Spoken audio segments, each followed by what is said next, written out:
Player One. رجعنا معكم في بلاير وان. ناخذوا معنا كريس بتليفون ديريكتومون من فرنسا. دونك نشوفوه كان يتعدى معنا سيرين معنا. دونك Chris, bonsoir. Bonsoir, bonsoir. Est-ce que vous nous entendez? Oui, alors attendez, je vais mettre des écouteurs. D'accord.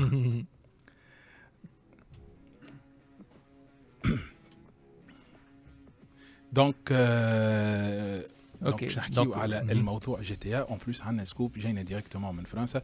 دونك هذه حاجه اون بون نوفيل. دونك حضرنا نحن اسئله، انا عندي اسئله، سبوت عندك اسئله زاده. دونك بيان سور ونحاولوا باش ما نعطلوش معناتها خاطر عنده خدمه. دونك نحاولوا ناخذوا. دونك فوالا اسئلتي ماضيين على ميساج. شنو اسئلتي ماضيين؟ خذ راحتك. Vous êtes avec nous? Oui, nickel, nickel. Parfait. Donc, avant de commencer l'interview, je tiens à mettre un peu de contexte. Aujourd'hui, on reçoit une référence incontournable du journalisme, du jeu vidéo en France. Il connaît Rockstar Games mieux que certains employés du studio eux-mêmes. Fondateur de Rockstar Mag, le premier site francophone entièrement dédié à l'univers de GTA, Red Dead Redemption et tous les jeux Rockstar. Il est aussi journaliste, créateur de contenu, passionné et suivi par des milliers de fans en quête d'infos fiables et sur leurs jeux préférés. Quand on parle de GTA 6, c'est vers lui que tout le monde se tourne. Il est avec nous aujourd'hui pour nous parler de ce fameux report au 26 mai 2026. C'est un plaisir d'accueillir Chris Klippel parmi nous. Je suis également en compagnie de Spout, notre joueur de grenier tunisien, Saïf Daousser Halim, des vrais passionnés des jeux vidéo. Et si on commençait directement l'interview, Chris, je vais entrer directement dans le sujet parce que vous avez un peu de travail, donc c'est ce que vous m'avez dit sur Instagram. Rockstar vient d'annoncer que GTA 6 sortirait finalement le 26 mai 2026. Comment tu expliques ce nouveau délai? Alors déjà, un grand merci à vous pour l'invitation et cette belle présentation. Merci. Je suis très heureux de pouvoir être sur vos antennes et je fais un gros coucou à toute la communauté tunisienne Rockstar Mag parce que vous êtes beaucoup, donc ça fait extrêmement plaisir. Désolé que ce soit un petit peu la course parce que malheureusement c'était pas prévu que nous balance autant de choses aujourd'hui. Ouais. Donc je vais essayer quand même de pouvoir donner le maximum de mon temps.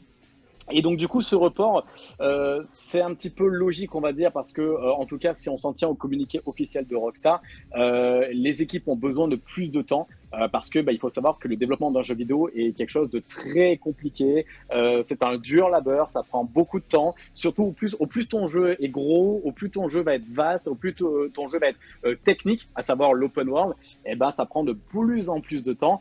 Donc malheureusement c'était un petit peu prévisible, ouais. Même si la communication semblait être très certaine, on sait que tous les jeux Rockstar en général sont reportés.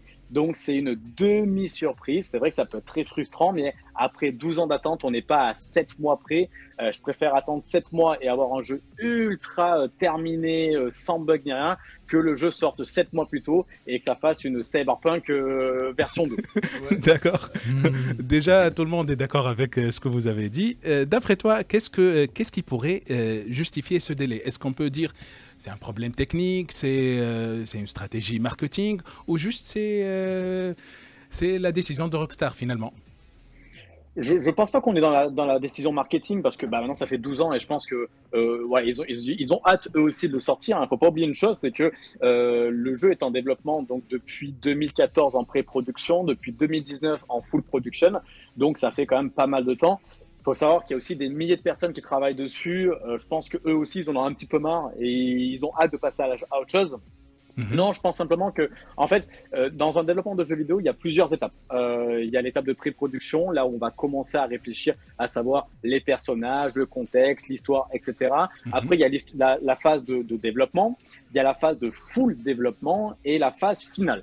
Et la phase finale, c'est ce qui peut durer très longtemps, surtout dans un jeu comme GTA qui est très complexe. Et donc, du coup, c'est aussi une phase, on pourrait dire, la phase finale, c'est la fin, en fait. Oui, c'est la fin, mais c'est aussi celle qui est la plus compliquée parce que c'est là qu'on va optimiser le jeu.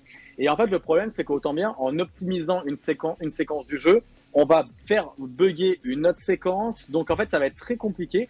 Et en fait, c'est dans cette phase finale qu'on peut avoir le plus de soucis, en fait, dans le développement. Cette phase finale, c'est le moment où le jeu est terminé.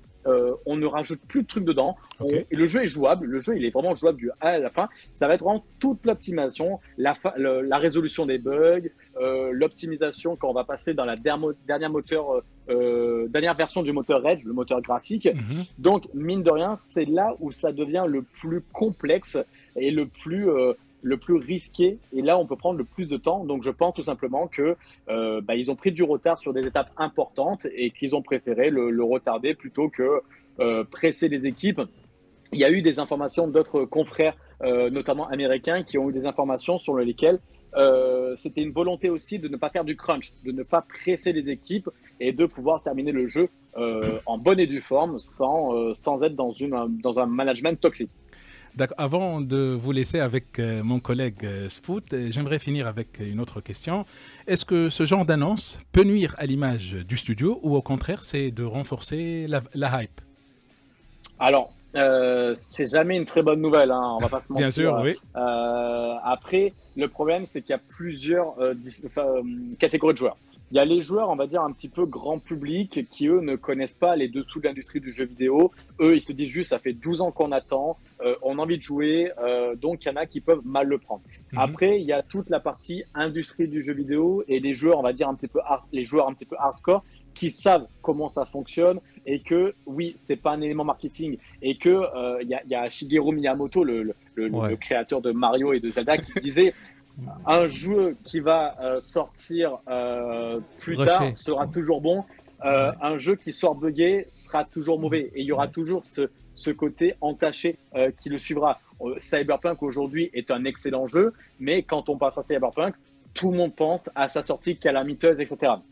Donc, forcément que ça peut nuire à l'image de Rockstar et du studio, mais ça va toujours moins nuire à l'image du studio et du jeu que si le jeu sort dans un état catastrophique. Et vu le buzz que ça fait depuis cet après-midi avec le trailer 2 et les images déjà, enfin les vues déjà records que le trailer 2 est en train de réaliser en quelques heures, je pense que voilà, Rockstar n'a pas trop à s'inquiéter. D'accord, je pense la même chose aussi. Donc, avant de terminer, je vous laisse avec les questions de Spoot ici parmi nous. Spoot, c'est à toi. Merci beaucoup, merci d'abord tout à fait Chris, merci d'être là, merci d'avoir accepté notre invitation. Je vais être assez bref mais un peu intense. Il y a quelques questions qui sont un peu pointues. C'est à vous de gérer si vous pouvez répondre ou pas.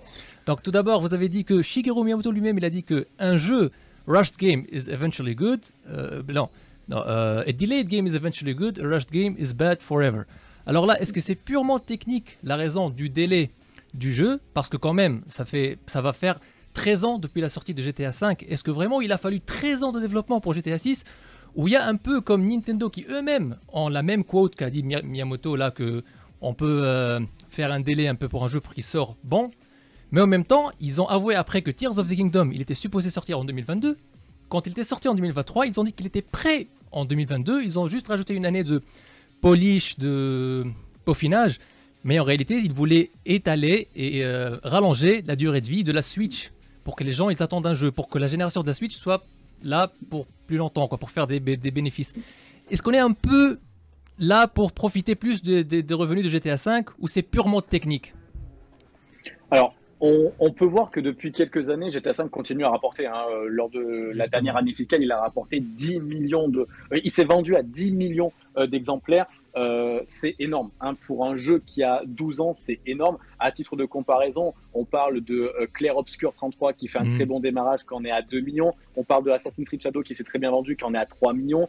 Déjà, dans une année de lancement, si un jeu dépasse les 8-9 millions, c'est déjà exceptionnel. Donc vous imaginez qu'un jeu qui a 11 ans, qui se vend à 10 millions, c'est du jamais vu dans l'industrie du jeu vidéo. En même temps, on voit aussi que le jeu ralentit parce qu'il y a encore 2-3 ans, il se vendait à 15-20 millions. On sent qu'on est sur une nette ralentissement des ventes, une nette ralentissement des fréquentations de GTA Online. Et très honnêtement, je pense, alors je n'ai pas l'information sûre à 200%, mais je pense que c'est purement technique. Pourquoi? Parce que, comme je l'ai dit, on ne développe pas un GTA 6 comme on développe un Tears of the Kingdom, par exemple. On peut voir dans les trailers, Tears of the Kingdom, et le jeu est assez vide dans son monde ouvert. C'est un choix de Nintendo. Là, on peut voir qu'il y a un nombre de PNJ à l'écran, de voitures, de bâtiments. Enfin, si on compare les détails de Tears of the Kingdom et d'un GTA 6, par exemple, c'est pas la même chose. Et comme je l'ai dit, c'est beaucoup plus compliqué dans des jeux aussi gargantuesques que GTA à optimiser.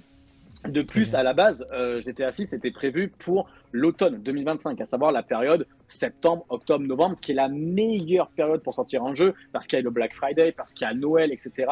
Là où les autres périodes sont beaucoup moins propices. D'où le fait que pour moi, même encore une fois, je me dis c'est même pas impossible qu'il n'y ait pas un deuxième report à automne 2026. Hein, où là, par contre, on pourrait penser que Rockstar essaie de miser sur la meilleure période, même si, très honnêtement, GTA 6 n'est pas le jeu vidéo le plus attendu, mais tout simplement le produit de divertissement culturel le plus attendu de l'histoire. Je pense qu'il pourrait même le sortir un 1er janvier, que le jeu se vendrait par palette. Donc honnêtement, je pense que c'est vraiment une question technique, surtout qu'il faut dire une chose, c'est que au plus un jeu est retardé, au plus ça va coûter cher au développement, parce qu'il faut payer les développeurs, etc.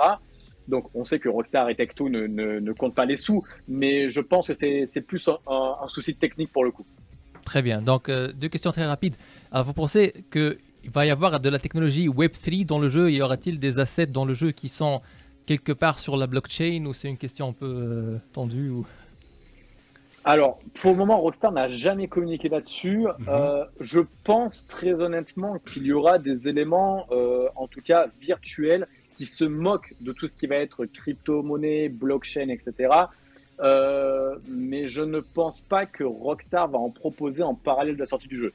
On l'a vu dans GTA V, il y a une parodie de la bourse, on peut jouer avec la bourse, etc. Mais tout ça est virtuel. On ne peut pas investir de vrai argent, etc. Et je pense que dans GTA 6, on va avoir ça. On va avoir de la satire à la Rockstar, à la GTA, sur tout ce qui est les investisseurs, les crypto-monnaies, tous ceux qui veulent nous faire croire que voilà, c'est un business sûr, etc. Se moquer un petit peu de ces personnes qui baignent là-dedans et de cette crypto-monnaie, etc. Mais je ne pense pas en tout cas qu'il y aura des NFT, qu'il y aura des trucs comme ça liés à GTA 6. Très bien. Donc sinon, la dernière question, mais elle est simple. Donc dans le trailer qu'on a vu aujourd'hui, honnêtement, combien y a-t-il de temps réel? Parce qu'à la fin, ça dit que c'est captured on PS5, mais bon, en même temps, PS5 Pro déjà, et encore, c'était vraiment trop beau pour être tout du temps réel. Bon, c'est peut-être réellement captured sur PS5, mais c'était du pré-rendu. Je ne sais pas, à vous de me dire, à quelle étendue est-ce que c'est du temps réel? Alors, moi, j'ai pu voir que 2 fois le trailer depuis tout à l'heure, et encore vraiment en rapide, et c'est vrai que c'est extrêmement bluffant. J'ai été marqué parce que le rendu du jeu, on sent une grande différence du moteur Edge. On sent que la nouvelle version du moteur Edge est assez différente des anciennes versions par rapport à Red Dead Redemption 2 par exemple. Maintenant, c'est vrai que c'est ultra impressionnant. On a vu des effets de ray tracing complètement fous dans les rétros des voitures, la gestion de l'eau. De toute façon, nous sur Rockstar Mag, on avait été les premiers en parlant en disant qu'il y avait eu un très très gros travail sur le rendu de l'eau avec du temps réel qui est bluffant. Maintenant, moi personnellement, Rockstar Games n'a jamais eu l'habitude de faire de pré-rendu ou quoi que ce soit. En général, Rockstar Games, ce qu'il montre, c'est pas trafiqué. C'est clairement comment c'est pris sur le jeu. Donc moi, très honnêtement, j'ai envie de dire que ce qu'on vient de voir dans le trailer et ce qu'on a vu dans le trailer 1, c'est ce qu'on verra dans le jeu. Rockstar nous a en tout cas habitués à cela, et ce serait très décevant, ce serait un très gros bad buzz si derrière il y a un rétro-pédalage et s'il y a du downgrade. Ils nous ont jamais habitués à ça. Au contraire, on prend le premier trailer de GTA V, on prend le premier trailer de Red Dead Redemption 2, on compare avec la version finale. La version finale est encore plus belle. Et quand le premier trailer de GTA V sort sur PS3 en octobre 2011, tout le monde dit non mais c'est trop beau, c'est pas possible. Quand le premier trailer de Red Dead Redemption 2 sort en octobre 2016 sur PS4, tout le monde dit non mais c'est trop beau, c'est pas possible. Et c'est exactement ce que les gens disaient en décembre 2023 quand le trailer est sorti, le premier trailer. Non mais c'est trop beau. Et là on se rend compte que c'est encore un peu plus beau parce que forcément il y a eu 18 mois de travail, il y a eu de l'optimisation qui a été faite. On rappelle que quand le premier trailer sort en décembre 2023, Rockstar n'était pas en phase finale de développement, donc toute l'optimisation n'avait pas commencé. Là derrière on sent qu'il y a eu du travail. Donc moi, je pense qu'on peut penser que c'est la version finale et que ça risque d'être même un petit peu plus beau. Par contre, voilà, je pense qu'il faut faire une grosse croix sur les 60 FPS. Le jeu ne sera jamais en 60 FPS. Déjà, c'est et ça. on restera sur du 30 FPS. Mais après, voilà, Red Dead Redemption 2 est en 30 FPS. Hein. Mais quand on a un jeu qui est avec du 30 FPS excellent, bah, ça fait le job. Et donc, du coup, voilà. Mais je pense, en tout cas, graphiquement, on peut s'attendre à ça.